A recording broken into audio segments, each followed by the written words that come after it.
to another episode of Vlogmas-ish. Today, just content warning, we're going to talk about grief, we're going to talk about Twitch, and we're going to talk about the holidays and mental health.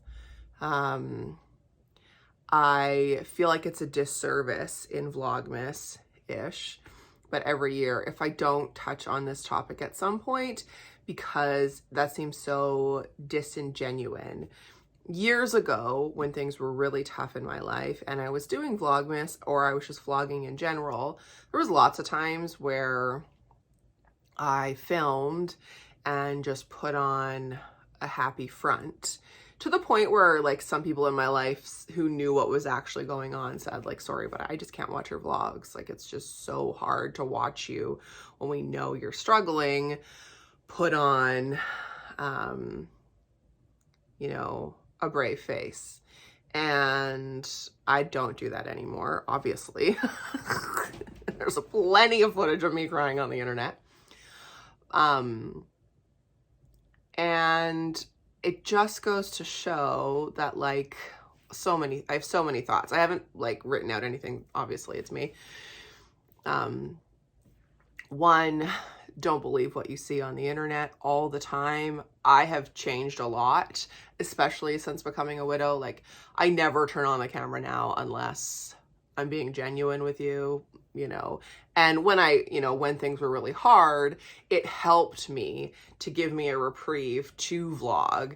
And same with why I loved doing morning radio. It gave me a break from reality. But we all know that like social media is a construct and it's a highlight reel. And for most people, they don't show when stuff is hard. So then when things happen, like today I'm filming this on a Friday, and on Wednesday, I think it was Wednesday,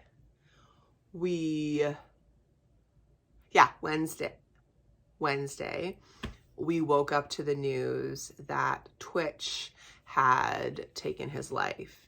And I'm sure most of you already know who he was and this story. He was Ellen DeGeneres' DJ, and he was a staple on So You Think You Can Dance. And he, by all intents and purposes, him and his wife and his family were like the perfect, happy, dancing family. And it shocked the world to hear that he was struggling so much that he ended his life. And I, of course, immediately think of what his wife went through from the time he was missing until the time he was found, and is going through right now. His kids, I feel for them so viscerally and so deeply. It was a very triggering day for me, to be honest. And I appreciate the couple friends and marathoners even who reached out to me and said like, hey, how are you doing? I'm thinking of you. That shows such like emotional maturity. And I really appreciate that, to think like, hey, this happened to Mare. Let's check in with her. Even though mine was, 5.5 years ago, it takes you right back to that day and right back to what happened. And that's the first point that I wanted to make. Maybe the second, we're not keeping track. What I wanted to say was, I was just talking to someone about this morning, because someone they know is having their second Christmas without their spouse after their spouse passed away. I actually found the second year of being a widow way worse than the first, because it felt like, I don't know, people had, months into it, people had gone back to their regular lives. Obviously, that's what people do. It surprised me. I think I knew, sorry, I'm old. I need a pillow. Oh, so much better. You expect the firsts to be hard, but then when the seconds are harder, it is shocking. And there's definitely content on my channel about me talking about that. That's just to say, like, this may be someone's first Christmas without their spouse, or maybe they're divorced, or maybe their child passed away, their dad passed away, whatever. Obviously check in with those people and be there for them. But like if this is their second, third, fourth, fifth, it can still be really difficult. I missed my dad at Christmas for years. Grief doesn't like go away. It has no timeline. There's no time frame. There's no like poof, it's gone. So I appreciated people checking in on me, and I would encourage you to do the same. Check in on people who have lost a parent or whomever, and not just in the last like 6 months. It could even be years. It's still difficult. Or divorce. It's so hard. It's so interesting. I actually think the holidays got much easier for me when I accepted that the holidays are hard. They're not this like magical, constant, festive time. And for so many people, they are difficult. And once I like accepted that and started talking about that and like went with that, it just got easier. It takes so much pressure off of anything to just be like, yeah, this can be a hard time. There's also lots of joy and fun, and I like it, but it doesn't have to be a constant magical thing. And if stuff comes up, that's also okay. Like whatever you're feeling or experiencing, that's totally okay. I think the death of Twitch is shocking to us because, you know, to the outsider, there was absolutely no warning signs. No one knew that he had mental health struggles. No one knew what was going on in his life, as we shouldn't. That is none of our business. And I hope that it serves as a reminder that you just never know what someone's going through. And don't forget about your friends who seem to have their life together. I think one of my, I don't want to say faults, but one thing that has not served me is acting like I'm fine. And I basically started doing that the second Thomas had his diagnosis of hearing loss. And I talk about this in Finding Your Cape, my book, about how I put up this like super wall, like, don't feel bad for me. I'm fine. It's all good. And then someone said to me, like, I didn't even want to ask you a question because, you know, I didn't want to upset you, or I didn't want, you know. And it's something that like our therapist talked to us about in our first session, Jer and I, when Thomas was 3. And she literally said it to me this week again. Like, you need to allow people to help you. You need to tell people when you're struggling. You need to ask for help. You don't have to do everything alone. And I know lots of you can relate to this, feeling like you don't want to be a burden, or everyone else is struggling, or I can do it. It's no one else's job. I don't want to ask for help. I don't want to seem weak, or all of the things. But that doesn't leave us anywhere except feeling lonely, and you're still struggling. So check in on your strong friends, and not just like, you know, how are ya? Oh, fine, good, fine. Well, that didn't serve any of us. Like, how are you today? Are you struggling with anything? Can I help you with anything?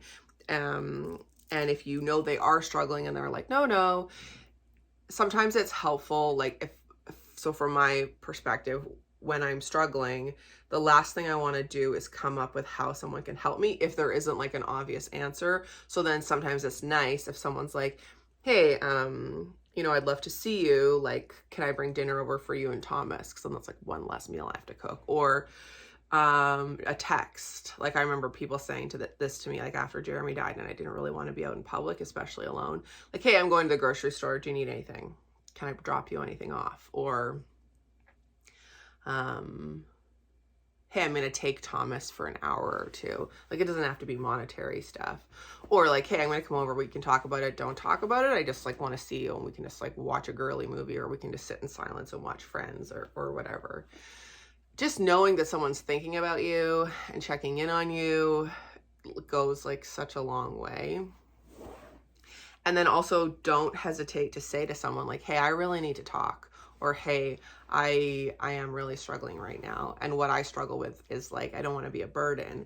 And also there's literally most of the time, the stuff that I'm personally struggling with, nobody can do anything. Like, you can't fix it. And I know that some people, often men, find it really frustrating if they can't fix it, because it's like, well, what am I supposed to do? Nothing. Just listen. And just listening can really help.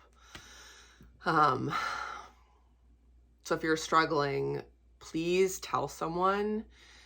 And if you don't have someone in your life personally that you feel comfortable telling, tell your doctor, call a helpline. There are resources. There are people and places and organizations that want to help you.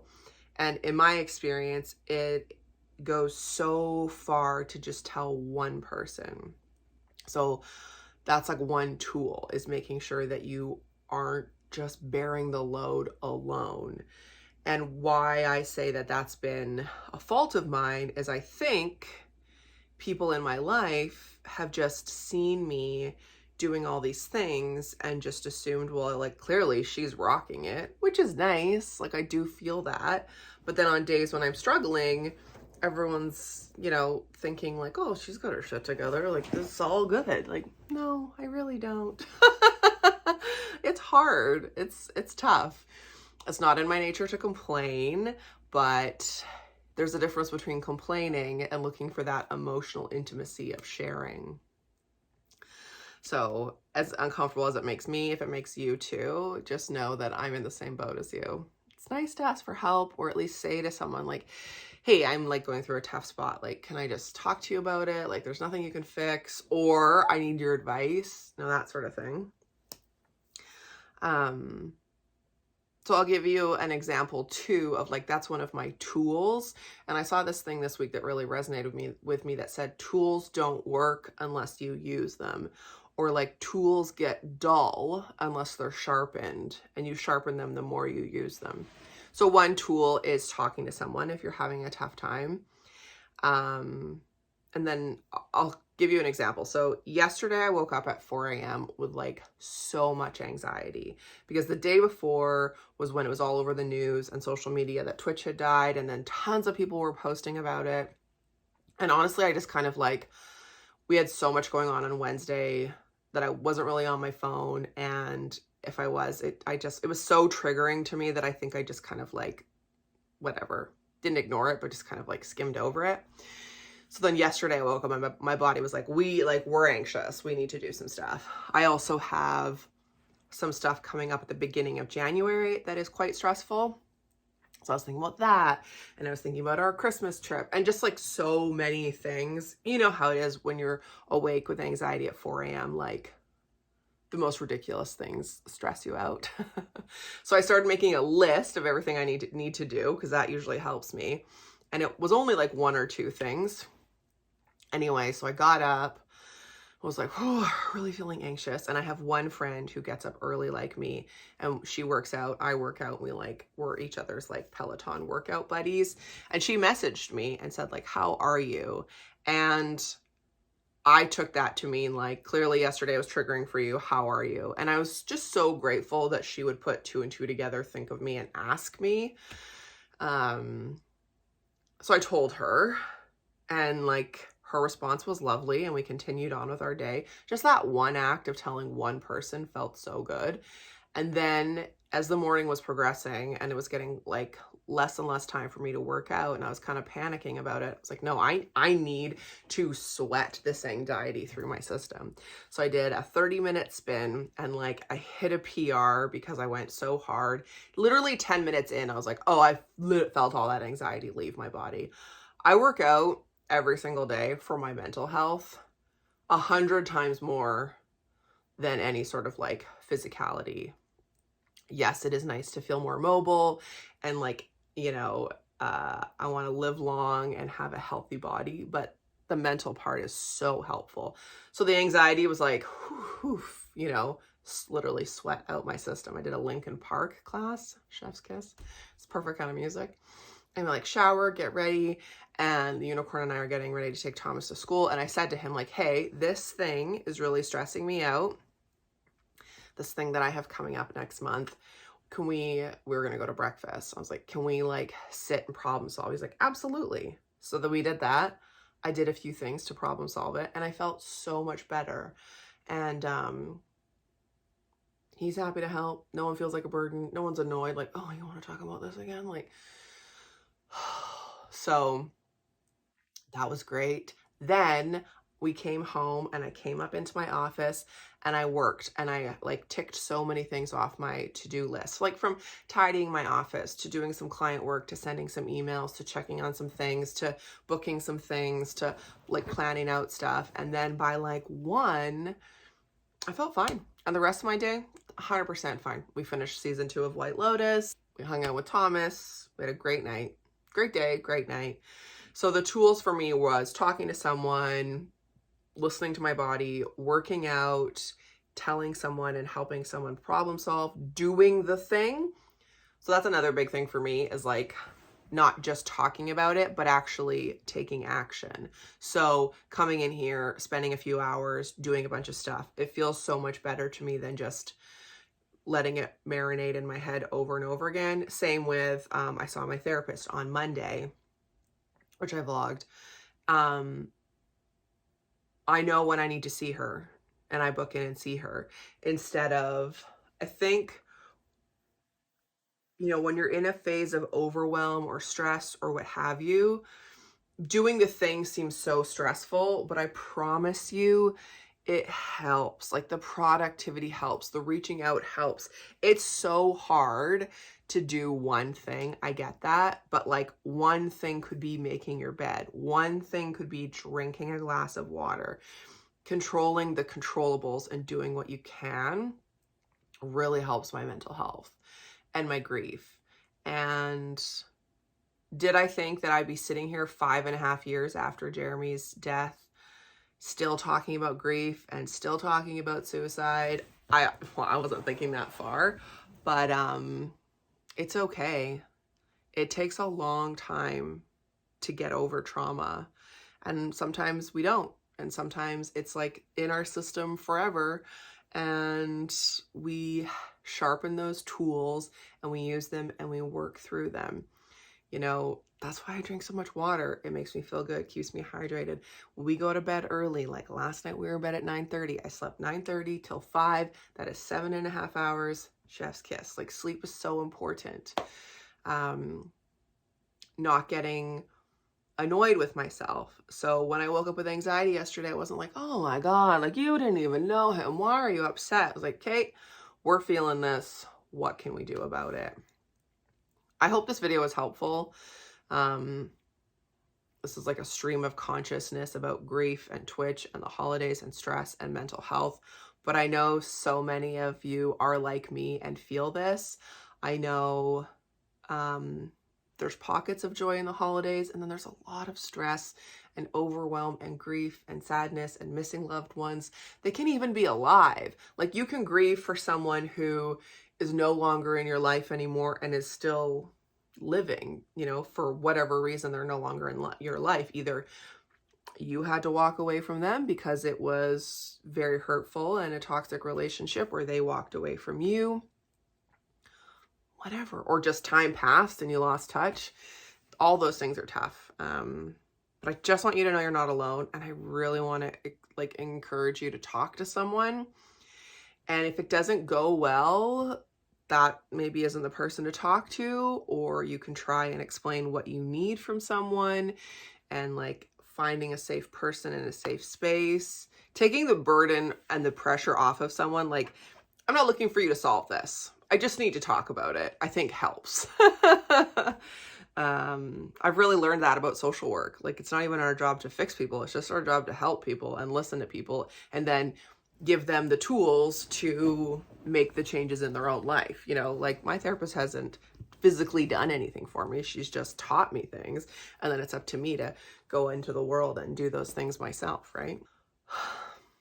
As always, this was a long, rambly, but I hope it helped you feel like cozy and supported and less alone, and maybe gives you some confidence and a boost to say like, all right, I need to see a therapist. I need to talk to someone. I need to just tell my partner, like, hey, I'm struggling. Like, people may not always know how to help you, but hopefully they'll want to help you when you ask for it, you know? And if the death of Twitch really hit a nerve with you like it did me, I think it serves as a great reminder. We never know what someone's going through. Social media is such a myth. Happy people can have mental health problems. Like, you know, I don't doubt that they were a very happy, loving family who loved to dance and loved to do what they do. I don't think that that was just a front. But two things can be true, right? You can be super happy and in love, and you can still struggle with your mental health. Both can be true. Anyway, that's it for today's Vlogmas-ish. Let me know if you have questions or comments, or if this was helpful, or if there's anything else that you'd like me to talk about. I always got to hit grief in the holidays because it's not talked about enough. And then that leads to like shame and loneliness. And we don't stand for that here in the marathon. That does not serve us. We say goodbye to that. And I say bye to you. Thanks for watching. Lace up, subscribe, become a marathoner. Life's not a sprint, it's a marathon. You can do anything for 10 minutes. You are not alone. And I'll see you in the next one. Bye.